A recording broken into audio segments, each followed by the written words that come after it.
ഇപ്പം നമ്മൾ എല്ലാവരും ഒരുപാട് സ്നേഹിക്കുന്ന ആൾക്കാരെല്ലാം ഒരുപാട് അടുത്തുള്ളതും ദൂരമുള്ള ആൾക്കാരും എല്ലാം പ്രണയിക്കുന്നുണ്ട്. അപ്പോൾ അങ്ങനെയുള്ള ആൾക്കാരെല്ലാം നമ്മൾ ഉപയോഗിക്കുന്ന ഏറ്റവും വലിയ മാധ്യമമാണ് നമ്മുടെ ഏറ്റവും അടുത്തുള്ള ആൾക്കാരാണ്. ഇപ്പോൾ ഇൻസ്റ്റയും ഫേസ്ബുക്കും വാട്സാപ്പും എല്ലാവരും നമ്മൾ ഉപയോഗിക്കുന്നുണ്ട്.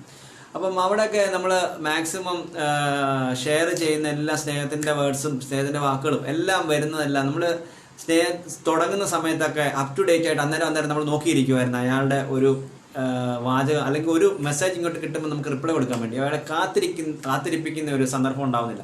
പക്ഷെ പിന്നെ വരുന്ന സമയങ്ങൾ കുറേശ്ശെ കഴിയും തോറും നമ്മൾ അതിൻ്റെ ലാഗ് വരുത്തി അപ്പോൾ ഇഷ്ടത്തിൻ്റെ ഒരു കുറവ് തന്നെയാണ് അതിനകത്ത് കാണുന്നത്. നമ്മൾ ഒരിക്കലും നമുക്ക് ഏറ്റവും പ്രിയപ്പെട്ട ആൾക്കാർ അല്ലെങ്കിൽ ഒരുപാട് ഒരു 100% മേലോട്ട് നിൽക്കുന്ന സ്നേഹിക്കുന്ന ആൾക്കാരൊക്കെ ആണെങ്കിൽ ഒരിക്കലും പരസ്പരം അത്രയൊക്കെ ഉണ്ടെന്നുണ്ടെങ്കിൽ ഒരിക്കലും നമ്മളതിൽ ലാഗ് വരുത്തത്തില്ല.